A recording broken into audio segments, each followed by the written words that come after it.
Hey everyone, Jeffrey here. And in this video, I'm going to show you the 5-step process that I take all my clients through to help them fix their broken marriage. And if you want to empower yourself with the right skills and with the right knowledge to turn your relationship around by yourself, then you want to subscribe to this channel and click that bell button to be notified when I post new videos 5 days every single week. And so if your partner is not wanting to fix the relationship right now or wants nothing to do with helping turn around the relationship, that's okay, because when we change your approach, when we get you to start doing the right things, you can bring out a change in the whole relationship.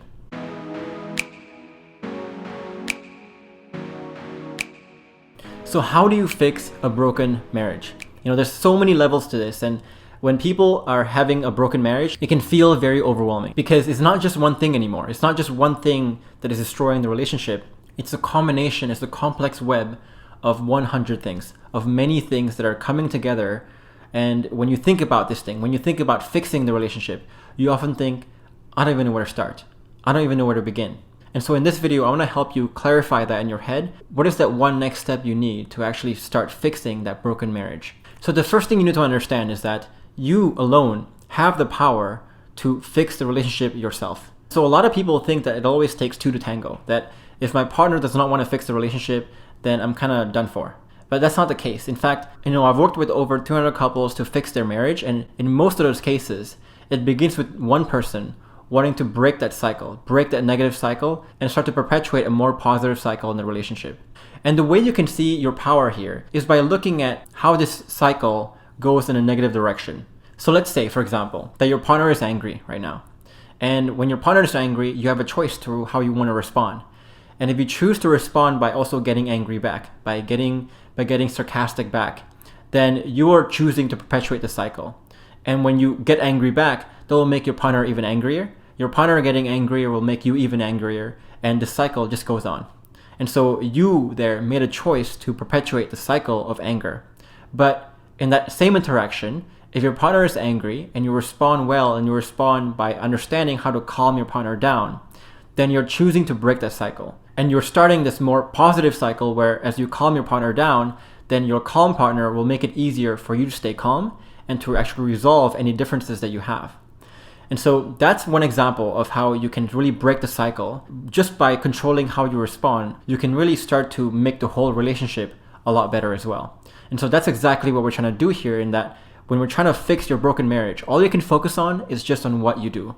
And once you start doing the right things, you can really start to break the negative cycle and perpetuate a much more positive one. So how do we actually break the cycle? What cycles are we actually trying to break here that can bring some really good results to the relationship? Well, in my experience, you have to go through 5 phases, and you have to go through these 5 phases in this order. And this is what I call the relationship mountain, because it's like climbing a mountain. You have to climb one step at a time in order for you to get to the summit. And so the bottom of this mountain is something called emotional safety. And if you want to learn more about what emotional safety is, then you can click the link above my head to watch my video where I talk exactly about this topic. But just to give you cliff notes here, you have emotional safety when both of you and your partner, can really express the full extent of your feelings, of your emotions, without the other person getting mad. So you don't feel like you have to walk on eggshells, and you don't feel like you have to suppress your emotions or hide your emotions because of the fear that your partner might actually react badly to it. But you can honestly, openly, and without hesitation express whatever you feel to each other. And emotional safety is really the key if you want to have a very calm and a very harmonious relationship. Because the reason why a lot of relationships gets really tense is instead of all these gripes, all these conflicts being expressed, they have to hide it. And when you hide emotions like that, it brews, it festers, and it grows, and it mutates into something very vicious. It's almost like a volcano where the more stuff you suppress, the more pressure you build. And the more pressure you build, the more likelihood that people will become very threatening, very defensive, very angry, playing the blame game, and all these bad things that you have that prevents you from having a harmonious relationship. But once you have emotional safety, then you can really create a more calm relationship because you will now understand how to manage each other's emotions very well, and you can always prevent arguments from happening. And so that's emotional safety is step 1. In order for you to rebuild your relationship, you have to focus on creating emotional safety first. The second step is something called psychological safety. So while emotional safety is safety of expressing your emotions, Psychological safety is safety in expressing your thoughts, ideas, and opinions. And so once you learn how to be calm, you can go to the next step, which is actually communicating better. And psychological safety is the key to really, really good communication. Communication simply is just the exchange of ideas between two people. And so if one person or both persons are not willing to be open, to be honest about what they express, then communication breaks down. You cannot have communication if one or both persons are not willing to express themselves. And so if you don't have psychological safety here, then you will not be able to express yourself. And when you can't express yourself, then communication breaks down. That's when people lie. That's when people tell half-truths. And that's when your relationship becomes plagued with so much misunderstanding here. Then once you build the psychological safety, then the third step is to build admiration. And so when you can really have an emotionally harmonious relationship, and when you can communicate effectively together and actually resolve some conflicts together, then you would start to slowly build that admiration for each other too. You can start to slowly look up to each other and think, oh, my partner is actually a good teammate. My partner is actually a good person to work with. And that's going to be building admiration right there. Then the fourth step is something called goal alignment. And so once you have admiration, it makes it easier for you to align goals, because whatever differing goals your partner has, you're coming from a place of admiration there. You're coming from a place of respect. And so that makes it easier for you to align goals. A lot of couples, they can't align goals because they talk about their own ideas, they talk about their goals. But if their goals differ, then instead of coming from a place of understanding, they're coming from a place of judgment, because they don't generally admire each other. They don't admire the other person, and they don't admire and respect what comes out of the other person, including their goals and ideas and so on. The last step, the fifth step, is really your sexual passion. And so once you have stages 1 through 4 built here, then you can focus on sexual passion, which we all know is just building this intimacy, building this romance, and building this sexual satisfaction from your relationship. But the thing about the system is that you have to build this in order. You cannot skip steps here. So let's look at what happens if you do actually skip steps. So let's say, you're trying to build psychological safety, improve your communication before you're able to control and manage each other's emotions here through emotional safety. Well, what happens is you can try all the techniques you want to communicate better, to be more transparent and so on. But as soon as you're transparent and you can't control your emotions, an argument starts. And as soon as an argument starts, that will destroy that psychological safety that is needed for good communication to happen in the first place. And so a lot of people come to me and they say, we have communication issues. And I ask them, well, how's your emotional safety? Can you actually manage and control each other's emotions well and control your own emotions well? And they say no. Well, you can't have good communication until you understand how to tame those very intense emotions. And the same thing for admiration. A lot of people complain, for example, hey, my partner doesn't respect me. My partner does not admire me. And I want my partner to respect me, to start respecting me.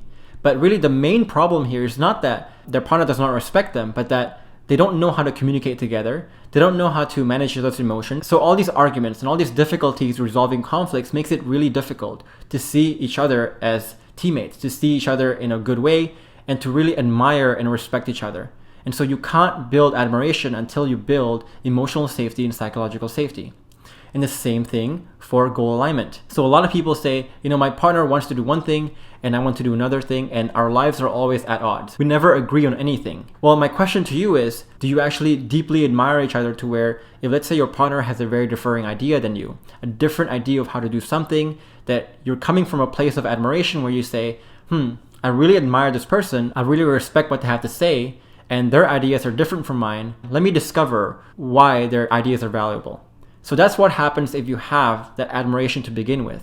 And so resolving conflicting goals when you have admiration is a lot easier because you're coming from a place of understanding and discovery rather than judgment. But if you don't have admiration, then anything your partner says that you don't agree with, you're instantly going to judge it and know that your idea is better because you generally do not admire or respect what your partner has to say. And the last thing here is sexual passion. So a lot of people complain that they haven't had sex in months. And they're trying to get me to tell them some tricks, some bedroom tricks, some intimacy tricks, some seduction tricks to help them revive the sexual passion. But the truth is, the problem doesn't lie in sexual passion. The problem lies in that they haven't created all other 4 of these pillars here. So they have no goal alignment, which leads to a lot of conflicts. They don't admire each other. They don't look up to each other. They don't have good communication, so they keep a lot of repressed stuff. And they get into arguments all the time. And if all these conflicts happen, then it's really hard to be in the mood for sex in the midst of all these conflicts. And so you have to build this in this order, because if you skip steps, then it'll make it really hard for you to build that pillar, because the prerequisite is needed to make building that next pillar much, much more effortless and much easier. So looking at these 5 stages here, which stage do you think your relationship is in now? Are you in stage 1, stage 2, 3, 4, 5? Leave a comment below and tell us which stage are you in right now. And there's 2 reasons why this system is so useful. So one is that it makes things easier for you. So instead of focusing on doing 100 things, on fixing 100 things, all you need to think about is just these 5 things. If you fix all these 5 things, then you will fix that broken marriage. And so it really simplifies the heuristics that you need to make in your head when you're trying to fix that broken marriage. The second reason why this works, and really helpful for many of my clients, is that it allows you to find the root cause. So you can really work from the top down here and say, am I having some sexual passion issues? If the answer is yes, then you can go down further from that and say, do we struggle with goal alignment here? If that's a yes again, then you have to go down and say, do I have some admiration issues? Then if that's a yes, then you can go down again and say, can we communicate effectively? Can we actually communicate openly and freely, or do we actually have to walk on eggshells all the time? If yes, then you can go to the bottom here, to the first phase, and say, do we have emotional safety? Are we arguing a lot? Do we have a lot of pent-up emotions? Do we have a lot of repressed stuff? And if that's a yes, then that is really the root of your problem. And that's where you need to start. And that's why the system is so useful, because it gives you a really, really clear idea on where to start. And so if you're at phase 1 right now, all you need to do is find all the information you can to really create emotional safety. And once you find that root cause, so let's say you're in stage 1, in phase 1 right now, that's all you need to focus on. You can forget about building admiration. You can forget about making goal alignment right now. You can forget about sexual passion, because the root of the issue right now that you need to focus on, the one thing you need to focus on, is really how to build emotional safety and how to learn the skills to really control and manage your feelings, your partner's feelings, and the whole emotions in the whole relationship. And so let's talk about what happens if you actually build this in the right order. So if you build emotional safety first, then what happens is you're letting you and your partner go through a lot of emotional healing there. Because when you build emotional safety, you can finally express all those things you've been penting up. And when you express all those things you've been penting up, you resolve it, that will create a lot of healing, and that will make both of you less defensive. And once you become less explosive, then both of you can really remain calm and have a much more harmonious relationship. Then once you have a harmonious relationship, then it makes it easy for you to build psychological safety, because now whatever you talk about, you can talk about it in a calm way, in a non-threatening way that allows for really good communication to happen. And when you can address things in a really calm way like that, then you can start to resolve some conflicts. Even the most difficult conflicts you can start to resolve. Then once you start resolving more and more conflicts, you will start to see your partner being more of a teammate than an enemy, more of a friend than a competition. And that makes it a lot easier for you to look up to your partner, because you think, hey, my partner actually knows some pretty good stuff. My partner is actually a source of solutions rather than a source of problems. And so that makes it easier for you to create admiration right then and there. Then once you have admiration, it makes it easier for you to create goal alignment. Because again, when your partner has some differing goals, you're not going to instantly judge it, because you generally admire your partner. Instead, you're going to focus on discovering and understanding, why do I think my partner, whom someone I admire and respect, think this idea is valuable? Right? So when you think like that, when you can approach it with discovery like that, then it makes it easier to reconcile conflicting goals and to really become one team, because you're really understanding each other's goals really well and you're moving in the same direction.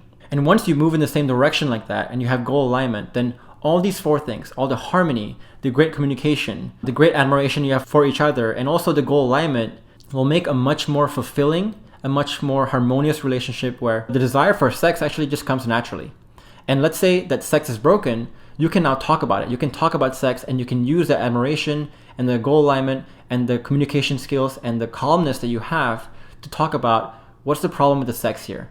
What can we do better with the sex? And you can coach each other to build better and better sexual intimacy and sexual passion. And so that's what happens if you build this in this order. And the great thing about the system is that you don't have to force things to happen. So when you skip some steps here, you have to force sex to happen despite having all these conflicts. But if you build this in this order, you realize that the next step becomes a lot more effortless. And so if you want a detailed resource here, that will allow you to build this foundation. So focus on steps 1 and 2, which is psychological safety and emotional safety, and really master that in your relationship. Then you want to download my 4-day training series. And this 4-day training series will teach you exactly, step by step, on how you can create these foundations for yourself and really set yourself up for a lot of success in your relationship. And once you build this foundation, you'll find that turning your relationship around and healing it and making it better will be a lot more effortless because you have the foundations set. So if you want to access this 4-day training series, then you can click the link in the description box below this video. And if you have some other questions or other concerns about your relationship that you want to address, then you can also join our free Facebook group where you can post your question and actually get really good advice on your questions. And if you want to join that Facebook group, then you can also click the link below this video. So if you found this video valuable and it helped you clarify your mind on where to start when fixing your broken marriage, then give it a like and subscribe to this channel for more content like this one. And I'd love to hear from you. Of these 5 steps, where are you now and which ones do you want to learn how to build and which ones should I make more videos on? So leave a comment below. I'd love to hear your thoughts and I'd love to make more videos that will be really helpful for all of you. And as always, thanks for watching this video, and remember that you have the power to transform your relationship by yourself. So never underestimate your own power here. But for now, I'll see you in the next video.